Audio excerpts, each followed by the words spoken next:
The Uttar Pradesh police has filed FIRs against 17 social media accounts that posted pictures of women devotees taking the dip at Mahakumbh. This includes 15 social media accounts that, according to Uttar Pradesh cops, indulged in sharing pictures of women bathing and changing at Mahakumbh, completely outraging the modesty of women.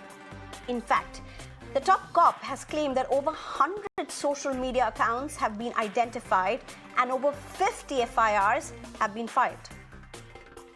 Today, the reality is these pictures are across social media platforms.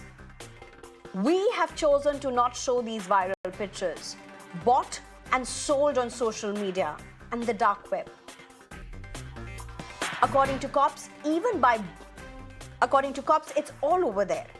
In fact, we've chosen to not even blur them and showcase it because this is absolute perversion, depravity, and a crime. Remember, in fact, the Allahabad High Court in 2019 had prohibited not just publishing, but also taking pictures of women during their dip at Mahakumbh.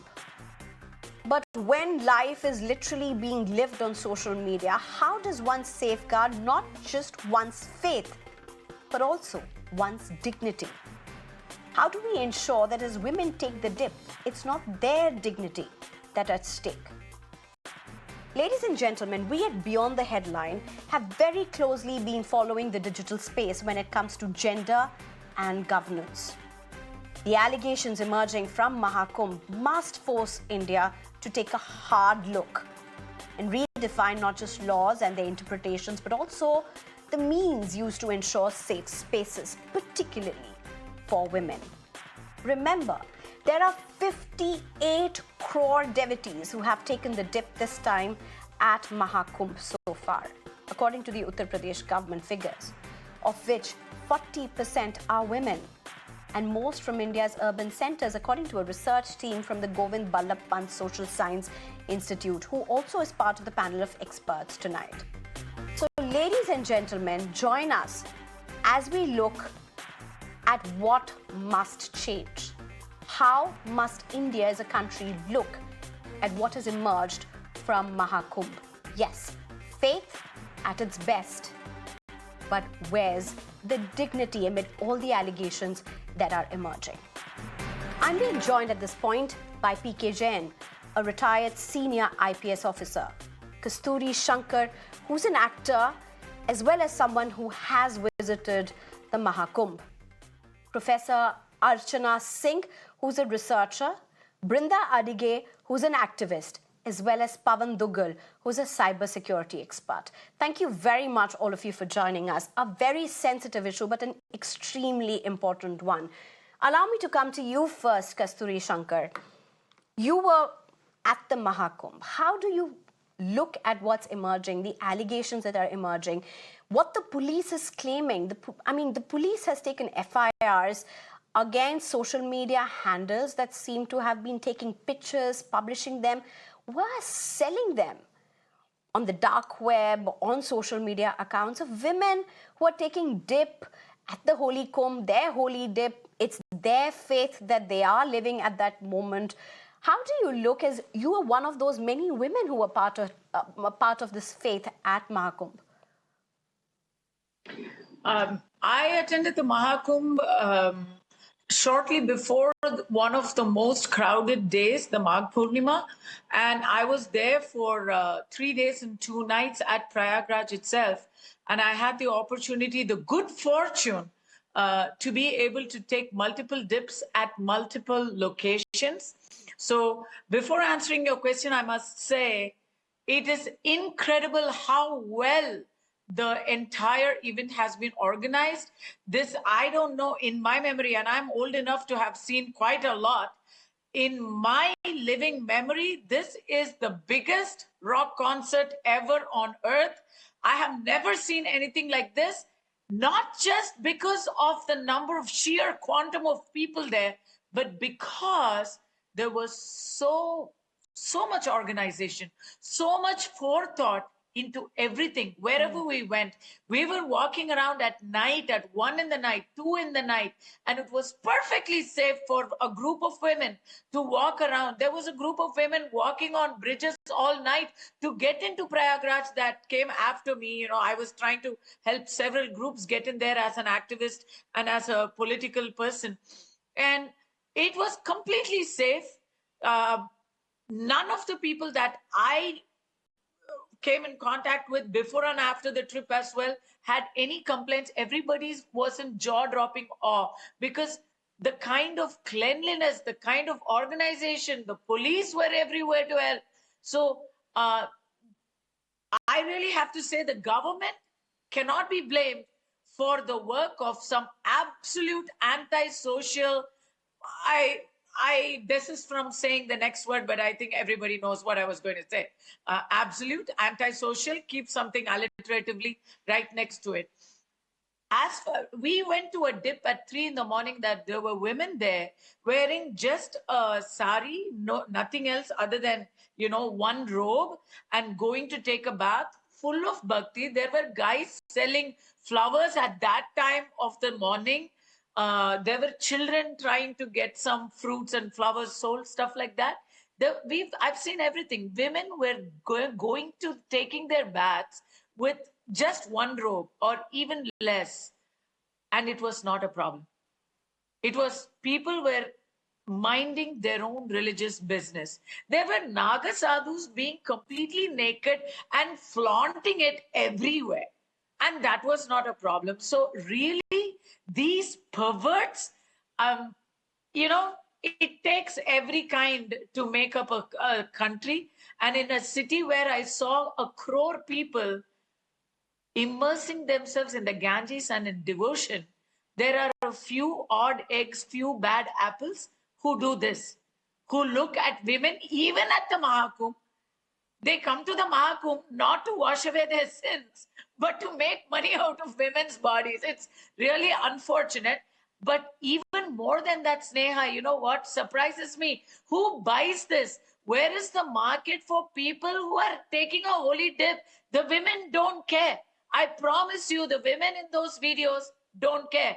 They are there for a bigger purpose. Who looks at that and gets, I don't know, some perverse pleasure? How can you look at a mother feeding a child? How can you look at a middle-aged woman taking a holy dip and feel sexual about it? I shame on the guys who bought it and shame on the guys who sold it.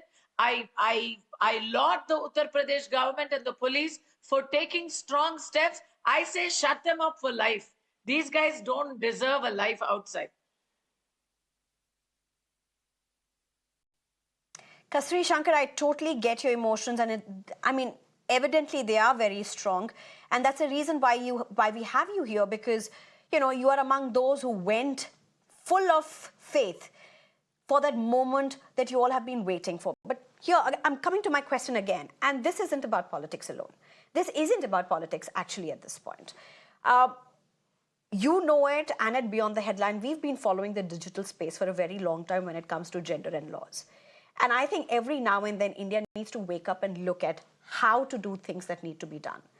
And therefore, I'm asking you this question from that prism. As somebody who went with so much of faith to Mahakumbh, and it meant so much to you, your family, and your loved ones, when you get to know that stuff like this was happening, as a woman, what goes on your mind? Two things. Number one, obviously, we feel intruded upon, and it's a feeling of getting cheated and being shocked at the same time, because we are thinking everybody there shares our devotion, shares a greater purpose, but actually there are some idiots out there just trying to catch a side boob or a wet body. It's very unfortunate that women in India go to the Kumbh Mela and they are still seen as bodies. So it's how regressive are we as a society? This is one. But the other portion of that is, the the difference between men and women. There were completely naked men out there. We didn't see them as naked men. We saw them as Naga sadhus.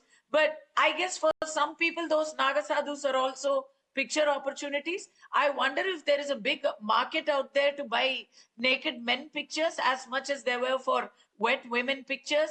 And really, I saw those women. It's hard to think of them for any pervert.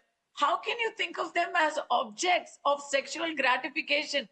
I don't get it. I mean, the let me say this to you, Sneha. Most men were not like that. There were crores and crores of men there.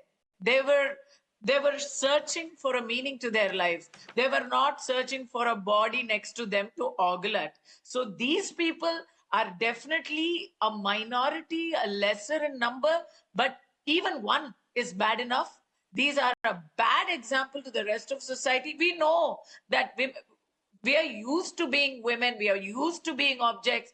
We sexual protection, sexual safety is something that is we debate about it every day in India. But this takes the cake. I mean, at the Kumbh, damn it, I'm sorry, forgive my language. At the Kumbh Mela, if this is what is happening, then no place, no country for women. Then.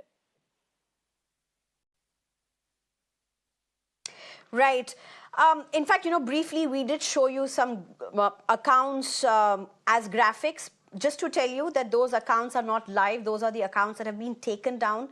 And, the need at that time was to just showcase that these are accounts that anybody can access on social media, Telegraph, Insta, Facebook. It's not just the dark web where you have to make a concerted effort to get in. These are just there on social media where you are being portrayed in ways that you can't even imagine. So we did run a brief of that, but I just wanted to give you a context of why we were playing it at that Before time. you go and further, those are accounts that have been taken down. So I just want. I just want to say to all the people who are actually buying this stuff or looking at this stuff, seeking this kind of stuff, it's your mothers and your sisters out there looking for a greater purpose while you're looking for their bodies. That's all I want to say. I really don't know, Kasthuri Shankar, what to make out of that last statement that you did, because if at all it mattered to them, it wouldn't have reached that point. So it obviously doesn't matter to them. It's unfortunate, but that's the reality, and that's also how crime is, how a criminal mindset is. Let me just get in Professor Archana Singh. Archana Singh, you were part of a research team that did an extensive research to just find out the extent of participation of women. And obviously, when you did that research, the purpose was very different. Your purpose was to find out how much of the population in India can assert their right to practice their religion in a way that they want, to access the Maha Kumbh, to take that dip. And so you all were there doing that. One question, were you at the Maha Kumbh? Second question, what are your findings? Because it's very stark that you say 40% of the people there are women, and many of them from urban centers. Would you want to share the details with us? Yeah, actually, this time few new things like when you look at demographies, so many women-only groups were there.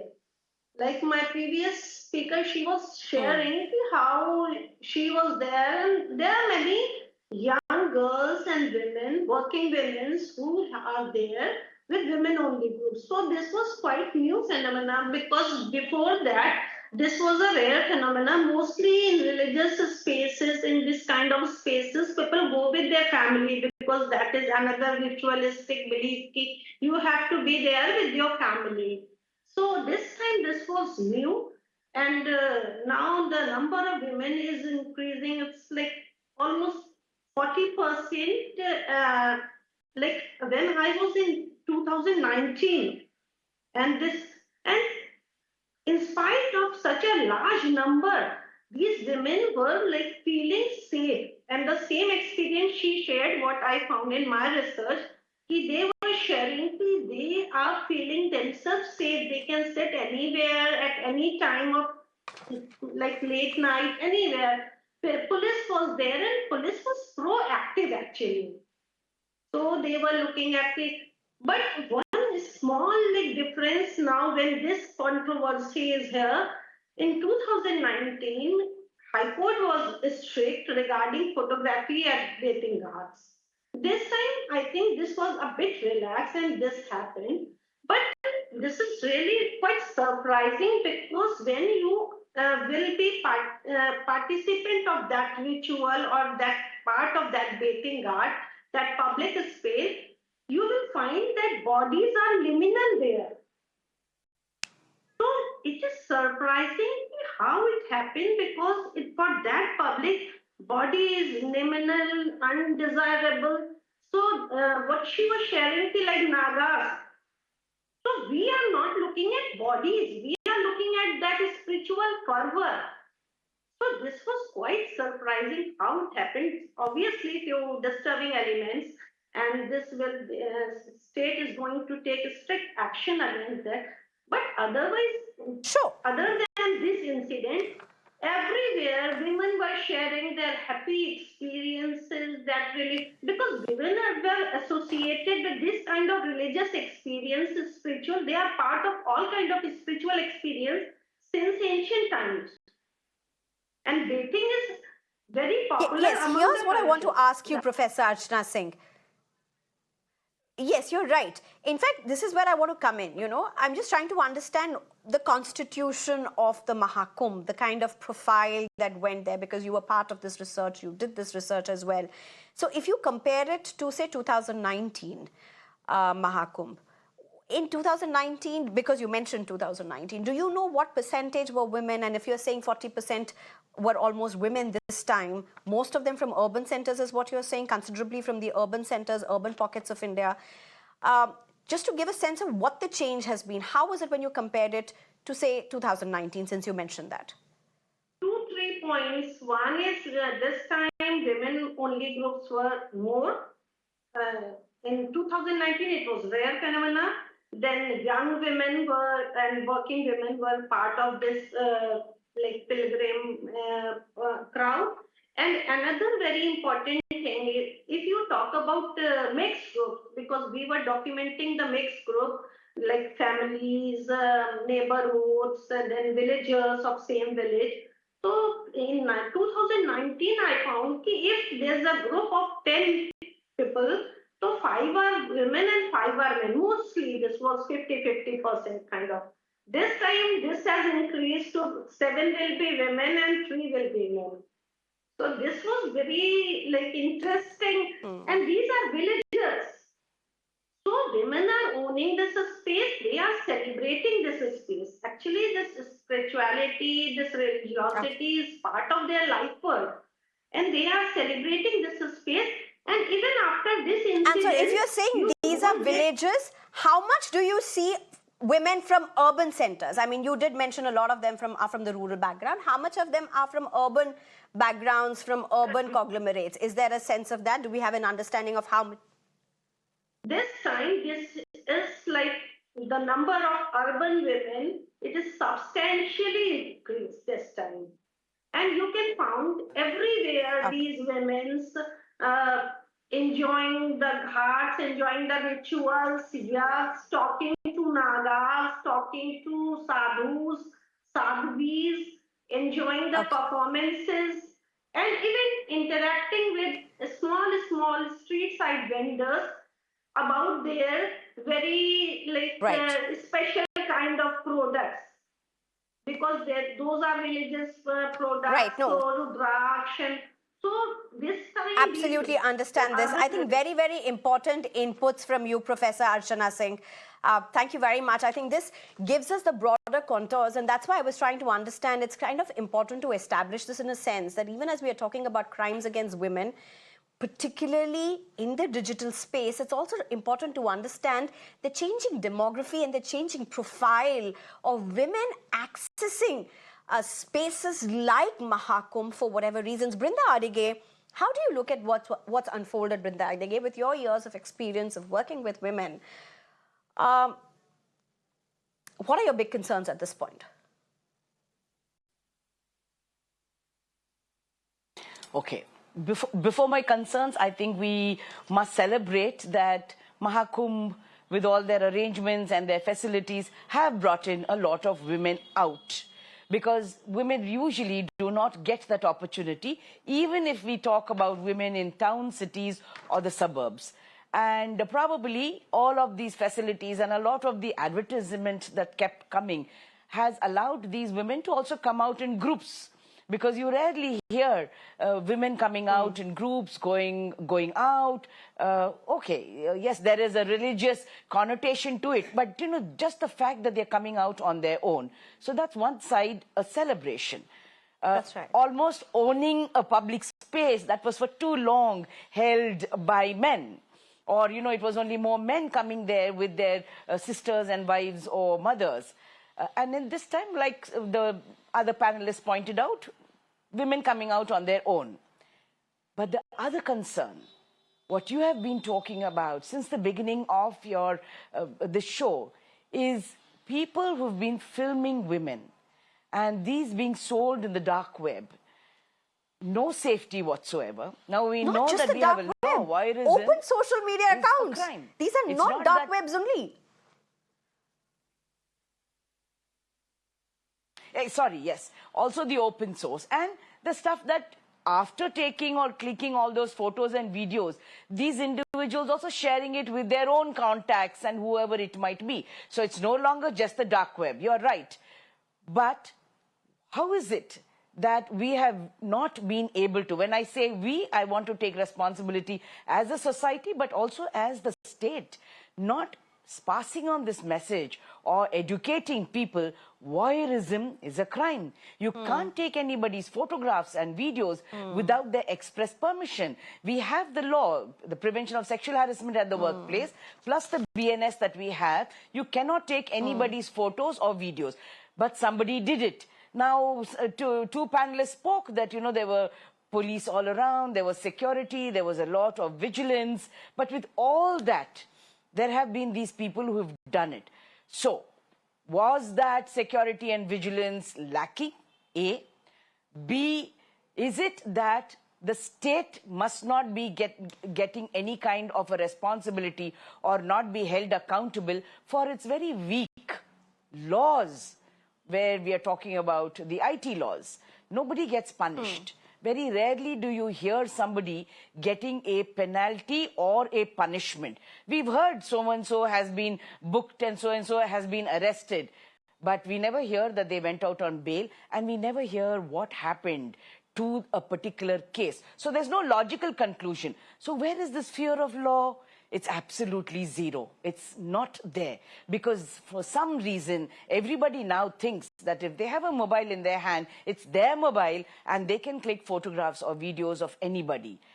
That said, all of these people, for having taken these videos and passed it on somewhere, had information that such videos and photos are saleable, can be bought from you. Absolutely. So what are we doing about it? Why are we not talking about it? And if we do not talk about it, then the responsibility completely rests on the government. We are talking about Mission Shakti, we are talking about Swachh Bharat, but we don't want to talk about this. There's a law. You can't do it. So why should we not hold the state responsible for something like this? We cannot absolve them. Of course, each of us as citizens have a responsibility. All of us as neighbors and friends and fellow devotees have a responsibility. But the fact that there is no fear of law squarely, absolutely falls on the government. Right. In fact, I do want to take what you have said to Kasthuri Shankar as well, but allow me a few minutes. Let me just get in the other two panelists. Let me just come straight to you, Pawan Duggal, at this point. You know, one of the points that Brinda Adige made was that why isn't there publicity or why isn't there more awareness that voyeurism is a crime? But that's just one aspect of it. The truth is that the people who did indulge in this knew what a big market perversion, pornography, and so on and so forth is on social media. They just know what's the kind of money that they will get if they get to sell these videos. Possibly these are not the first timers. I mean, I'm just assuming. I don't know. But the bigger challenge is, you know, you have the Uttar Pradesh government that's gone ahead and filed these FIRs. have taken down some accounts are in the scanner, but getting to the perpetrators of this crime is a Herculean task, Pavan Dugal, isn't it?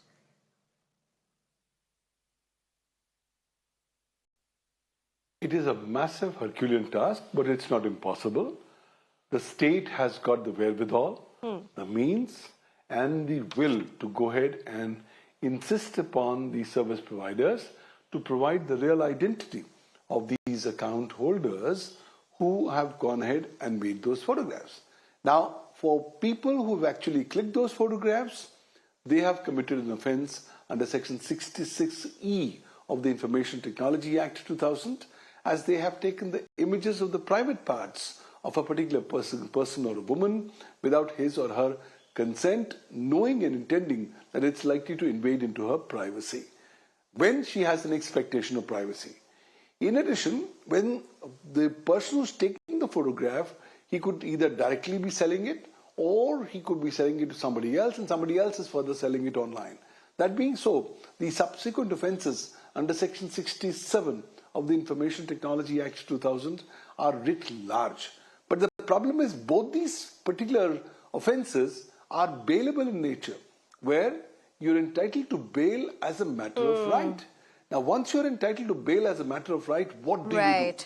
You come out, you destroy evidence against yourself, you sit back and watch the tamasha, because you are reasonably sure that no conviction is ever going to arise. That's the reason why we haven't got convictions under Section 66E of the Information Technology Act 2000. And also from law enforcement standpoint, registering a case under Section 66E is not a very serious tall order. Why? Because they believe they have got more important crimes to deal with, whether it's rape, whether it's kidnapping, murder, rather than just invading the privacy of some person. So I think the call of the time is that, look, there are pervert minds out there, that it's time that you should take effective action under existing law, but it's time for you to realize that the existing law, being the Information Technology Act 2000, is thoroughly inadequate to deal with these new challenges. Till such time you don't make the invasion of privacy a non-bailable, serious, heinous offence, it's not really going to have an impact. And more significantly, I think the police needs to be more sensitized, that they need to adopt an instantaneous approach of registering such FIRs, taking immediate action in terms of identification, and let's make some beta test cases. Let's give a message to the community. Guys, you have to realize there is law of the land. Let me just, you made a very important point. So essentially, you are saying, yes, policing is a challenge. Yes, policing has failed, or there have been lapses whatsoever. But there's a bigger concern that you're pointing out, that existing laws will not work for what we are facing in today's times. I think that's a very, very important takeaway, and I want to spend a little time on that, because I do hope that the government is watching. Somebody from the Information and Broadcasting Ministry is watching this. Somebody from the government is watching this, because here is a show that we are doing to be able to look at the existing laws from the prism of gender in the digital space, and to look at what India must do, Pavan Dugal. And that's why I want you to spend few minutes in it. You're essentially saying nothing can be done under the existing laws. It does not have teeth. I think it's very important. Spend a few minutes for the viewers who are watching this, for people who have gone to Mahakumbh, who will be going to many, many more such gatherings across religions, across castes, across communities for that matter. Well, people have to realize that though the Supreme Court of India has declared that our fundamental right to life includes our right to privacy in the case of Justice Puttaswamy versus Union of India, the reality is India still does not have a privacy law in place. So the reality is, if the state violates your privacy, you can go in the writ jurisdiction. But if private perverts, minds like these, go ahead and violate your privacy, you have no choices but at best only report under the IT Act. You can't even ask damages from them because you do not even know their identity. And from a lay person or a victim point of view, trying to identify their identity itself becomes a Herculean task. So I think the time has come where we need to recognize that the existing law is inadequate, and even the provisions of the Bharatiya Nyaya Sanhita, though they are more broader, though they would tend to now classify cybercrime as organized crime, but then in a scenario like this, where crores and crores of Indians are congregating at the Kumbh, trying to identify who did it, how did he do it, who ultimately clicked the photograph, and who ultimately sold it when, where, how, is going to be a huge task. It's something like trying to search a needle in a haystack. So the learning is the things are changing rapidly. People's mindset is deteriorating very rapidly. And if you really want to set an example, you need to give a message to the entire community that, look, this kind of activity is not going to be tolerated. Not only is it morally corrupt, it's also ethically unacceptable. Okay. And plus it goes completely contrary to the values of Hinduism, to the value of religion, and to the value of Indianness as a culture. So I think a lot of focus has to be on the political will of the government. And I think there is an onus on the state on this. There's an onus in the country on this. And because if this needs to stop, the onus is very clearly on the state, on the country for that matter. Let me just get in PK Jain at this point, and I have a very important question to ask you, Mr. PK Jain. Yes. The nature of policing has seen a huge change over the last few years. Huge change. Because it's not just about policing in the physical realm. It's also in the digital space. Now, here's my question to you. If in 2019, the Allahabad High Court had gone ahead and said, do not allow pictures to be taken or published of women taking dips in the holy Mahakumbh, if that was an order that came up in 2019 after a writ petition was filed before the court, how much more seriously should this have been seen 6 years on? As a senior police officer, how do you look at this? Sneha, thank you very much for making me a part of this discussion. See, there are many laws in this country, unfortunately, where the implementation goes awry. It goes awry for many reasons. For example, in this case, there are crores of devotees who come to take holy dip in the holy waters there. Crowd control, keeping the criminals under check, uh, facilitating VIP movement. There are n number of things which the police is required to do. There may be instructions clearly specified. Maybe at I don't know. One of the panelists was saying that there was nothing this time. This particular action was not taken. That photography is not allowed, and all that. But despite that, when we talk of the pervert minds, they always find ways and means to slip into those cracks and take pictures. Only thing I can say in this, the only silver lining in this case is that the state government has taken cognizance. They have flagged the issue. They have filed a few FIRs. I'm sure that they will go to the bottom of the things. They have made the country live today. It is being discussed on your channel. They've made the situation, they've made an issue live. And I'm sure that proper action will be taken against such people and they'll be made example of. If this kind of a message goes down to the perpetrators, that this kind of a nonsense their criminal mindset and their criminal activities will not be tolerated, that sends a huge message down to the people who do indulge into acts like this, that it will not be tolerated. If you take the case of that Allahabadi, the guy who made a remark about the parents and all that, you see this is, you may call it freedom of expression. Some people do, they are challenging this thing in the court of law. But the fact is that taking action against statements like that has drawn the attention of the entire populace to the criminal mindset of such people, to the dirty and pervert mindset of such people. So the government, by taking an action like this, it is impossible to stop it. The way we are in the social space today, the way the things are being floated, I can only hope that the government having taken action, government having recognized this kind of a need and then taking action, not only to take down those particular sites, but also filing FIRs against the concerned will send a big message. And I hope that in future such activities will be controlled to some extent. At the same time, I would always say that, yes, this is a wrong thing. This is perversion to a next level. But I would also suggest that at the same time that we are our own guards. Eventually these guys come from the same society. We must also take precautions to ensure that, we are not, we do not come out in a manner which, PK Jain, is the police ready to deal with these challenges? at the very heart of it is this question. Is the police ready to deal? Is the police equipped, sensitized, and ready to deal with challenges such as this, which is mammoth at another level altogether, as even Pavan Dugal pointed it out? Is the police equipped? You heard Mr. Dugal just now. The laws are genuinely inadequate. I mean, the very fact that it is a bailable offense, the guy goes to the police station, gets bailed out immediately, and then tampers with the evidence. But at the same time, as I said, once the state government has flagged a particular issue, the police becomes proactive. And then they start taking action. They go after those perpetrators. They take action and make an example out of such people. I can only say, I mean, in my opinion, we are certainly not equipped to deal with this kind of a mammoth task that is there before us. But making some glaring examples of such people, such incidents, we try to send a message down the line that this kind of a thing will not be tolerated, action will be taken, people will have to pay for it, and things like that. Beyond that, I don't think, if you ask me, a common policeman, if the first time you go to lodge a complaint with him, his first reaction will be to look at the other bigger issues.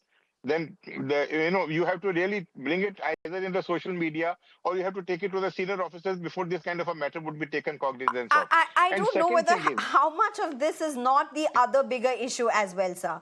I mean, that's one thing that, outraging of the modesty of a woman I'm sorry, in a digital space. You're getting me slightly wrong. I don't say it is not a bigger issue. The only thing is that, in the policeman's mind, maintenance of law and order is probably the biggest challenge that he has. Crimes like this will happen. They will be sent to the cyber police. Offenses will be registered, and then investigation will take place. It's a long drawn matter. But my immediate, like you had a stampede, some people died, and there was a big issue about that. So the first concern of the police at such locations would be maintenance of law and order, maintenance of public order and peace. So that is only in that context I'm saying. Okay. It's not. I'm All not right. saying that this is socially or criminally it's any less. Okay. This All matter is right. any less. Yeah. Okay, I do want to get in Pavan Duggal to respond to that, but I'm running short of time. I do want to get two women to respond to one question. Let me get in Kasthuri Shankar as well as Brinda Adige. You've heard the panelists here. You've heard even Pavan Duggal who's spoken. I want to ask this at the end. As two women who've looked at what has happened very closely, how much do you look at the role of the state? How much do you see needs to change from the state? And I'm particularly talking about gender from the prism of existing laws in the digital space. Yes, a lot of things may be right at the Mahakumbh, and you all can have your own variations on that. You can have your opinions on that. But we're talking specifically about one thing. How much does India need to take a relook, a hard look, and possibly take a giant leap of an informed decision? Kasthuri Shankar, to you first.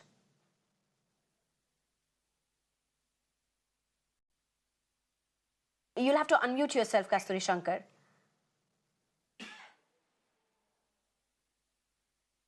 Can you hear me? Yeah. I believe that Yes, please, go ahead. This unfortunate incident, this unfortunate situation would be putting a lot of pressure on the UP police. And I believe that, this is like looking for a needle in the haystack. We should let the police do its duty and let the law take its course. I agree with Mr. Dugal and Mr. Jain that we do need to take a serious look at our laws. In fact, to put it very crassly, I think bulldozers are not enough for these kind of criminals. Balldozers are needed because nothing else seems to work in our country. But how many of these people were Hindu? How many were Indian? How many were there with an agenda? We will never know. At the end of the day, whoever be the perpetrator, whenever they are caught, never let them see the light of the outside world again. While for the usage of words that you have chosen to use, and I understand the sentiments where it is coming from, again, it comes down to just the very fabric of a law that doesn't function. Brinda Adige, how do you look at this? Do you want to respond to this? Yes, of course. I want to respond to it. One is like the panelist spoke. There is a need for the amendment to the laws to become more stringent, because this IT law is supposed to have, almost made in a hurry, saying that, we need to have a IT law, so let's have it like this. And, it's a bailable offense. But we also want the police to buck up. Yeah, we are talking of digital India. So in digital India, you can't have somebody being arrested on an FIR without even having a flimsy evidence. So there should have been some evidence that you gather, knowing that this is how crooks function. Because we are talking of cybercrime, and we are also talking about women and safety. And you did mention gender. So this is part of gender-based violence. So if we are looking at it from the prism of gender-based violence, we do want the state to really take these things seriously. Now, okay, our laws may not change tomorrow, the amendments may not happen tomorrow, but is there any other way of policing where even after the bail is given to this person, the person comes back to court and gets a punishment? Because we also want to look at, like you mentioned, outraging modesty. So you put in a lot more sections to say that all of these crimes were committed on women by this act that was done. And pornography. So why are we not looking at pornography more seriously? Why is it that we are saying that, our laws are too weak and so we have to wait for the parliament to change? Now, are we going to wait for the next 5 years? That is not a luxury that the state has. The state has to function questions, very important questions. I think. Right. And Professor Archana, I think you had a point to make. I don't have much time. I have to wrap. We are almost at the end of the show. Ms. Archana, go ahead, make your point, please. Just a small addition, because here we are talking about state responsibility and policing. So police have trained their Mela staff, especially with soft skill modules and gender sensitization modules.